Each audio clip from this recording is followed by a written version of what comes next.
விஜய் அவர்களை பற்றி வந்து நான் வந்து சொல்ல வேண்டும் என்றால் புதுசாலாம் அவர் ஒன்றும் பேசலை, இன்னும் நிறையா பேசணும்னு வந்து கருதுகிறேன்.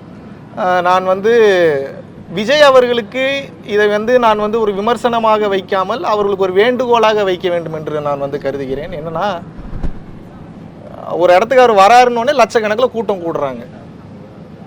அது கண்டிப்பாக அவருடைய உழைப்பு, அதில் மாற்று கருத்தில் இத்தனை வருஷம் உழைப்பு தான். ஆனால் ரசிகர்கள் கூட்டத்தை தொண்டர்கள் கூட்டமாக மிகச்சரியாக அரசியல் படுத்த வேண்டிய கடமை திரு விஜய் அவர்களுக்கு இருக்கிறது என்று வந்து நான் வந்து கருதுகிறேன். ஒன்று, ஏன்னா நிறைய பிரச்சனைகள் இதுக்கடுத்து வந்து வராமல் வந்து இருக்க வேண்டும். அது மட்டுமல்லாமல் கூட இருப்பவர்கள் கண்டிப்பாக ஏதோ ஒரு பிரச்சனைகள் கூட இருக்கிறவங்க மூலிமா வந்துக்கிட்டே தான் இருக்கும்.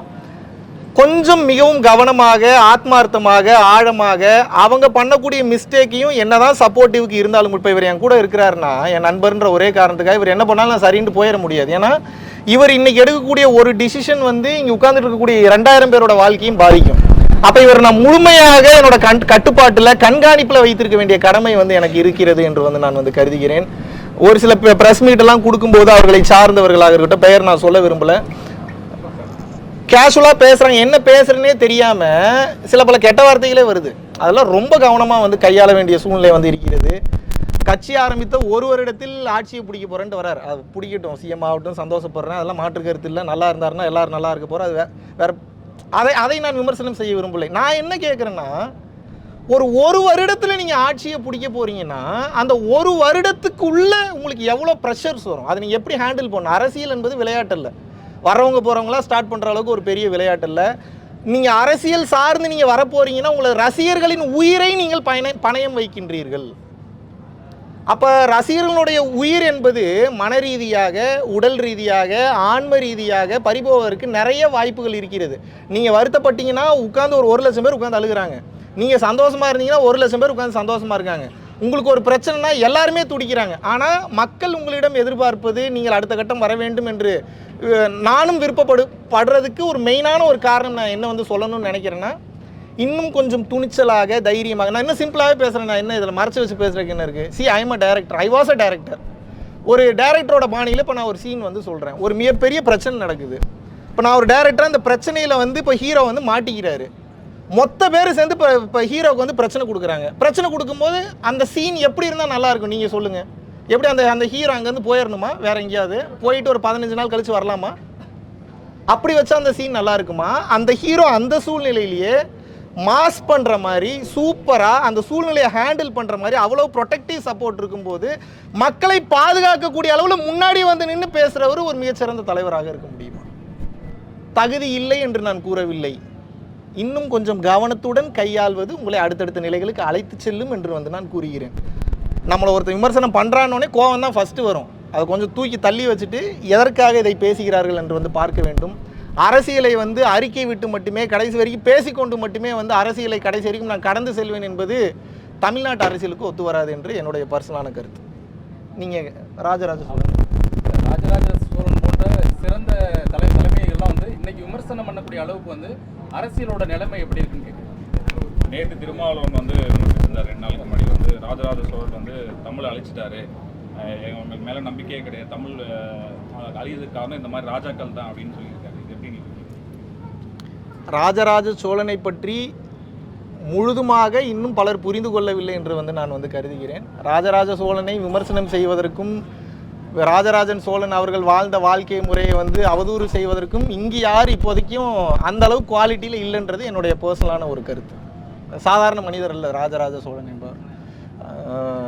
நீங்கள் கேட்ட குறிப்பிட்ட நபர்கள் என்ன பண்ணாங்கன்றதை நான் விமர்சனம் பண்ண விரும்பலை.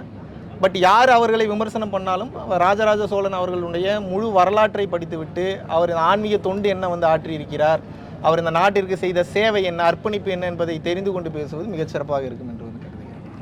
பரம்பொருள் ஃபவுண்டேஷன் அதை மூடனதுக்கான காரணம் நான் ரொம்ப தெளிவாக சொன்னேன். என்னுடைய பர்சனலான ஆன்மீக வளர்ச்சியை கருத்தில் கொண்டு நான் வந்து அடுத்தடுத்த கட்டம் வந்து செல்கிறேன். அதனால் ஆளும் அரசுலேருந்து உங்களுக்கு ப்ரெஷர் வந்ததாக கேள்விப்பட்டோம். அது உண்மையாக அதில் என்ன வெளிப்பாடு? வெளிப்படையாக சொல்கிறேன், தமிழக அரசு எனக்கு ஒரு பிரச்சனையும் கொடுக்கல.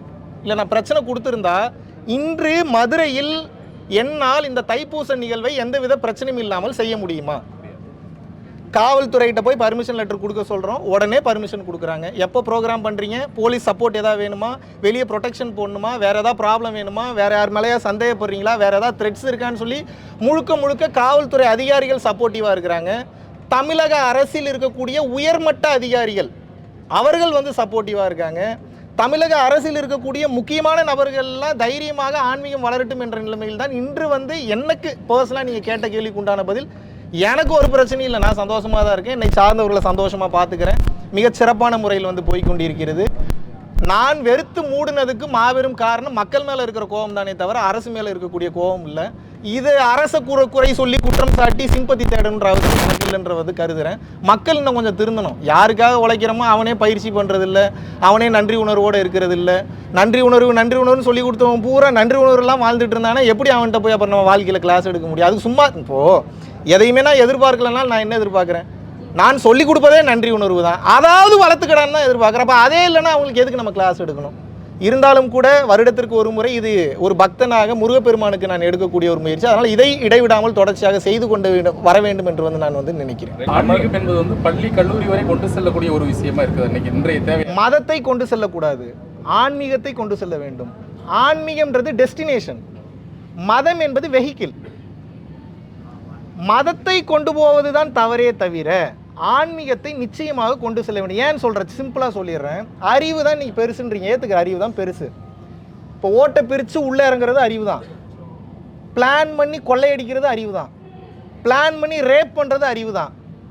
அப்போ அறிவு சிறந்ததா, அறிவோடு சேர்ந்த ஸ்பிரிச்சுவல் வேல்யூ சிறந்ததா? இதை செய்யக்கூடாது, அறம் சார்ந்து செய்ய வேண்டும், தர்மத்தின் வழியில் இருக்க வேண்டும், பிற உயிர்களை காயப்படுத்தக்கூடாது. ஒரு மரம் ஏறுறதுக்கு உனக்கு திறமை இருக்குனாலும் மேலே இருக்கக்கூடிய 10 ஆப்பிள் கீழே இருக்கக்கூடிய 10 பேருக்கும் போக வேண்டும். இது இயற்கையின் விதி என்னக்கூடிய இந்த ஸ்பிரிச்சுவல் வேல்யூஸோடு சேர்ந்த அறிவு தான் மிகச்சிறந்த அறிவாக இருக்குமே தவிர வெறும் இன்டலெக்ட் மட்டும் இருந்தது அப்படின்னா அது அழிவு சக்திக்கு கொண்டு சென்று விடும். நியூக்ளியர் பாம்பு தான் மிகப்பெரிய அறிவு. ஒரு பட்டன் அமுத்துனா என்ன ஆகும்னு கேட்குறேன்.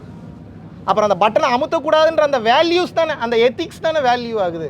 அப்போ அறிவுடன் சேர்ந்த எத்திக்கல் வேல்யூ சேரும்போது அது மிகச்சிறந்த அறிவாக, பேரறிவாக, ஞான அறிவாக மாறிவிடுகிறது. அது இந்த உலகத்தில் உள்ள ஒவ்வொருவருக்கும் அவசியம் என்று வந்து நான் கருதுகிறேன்.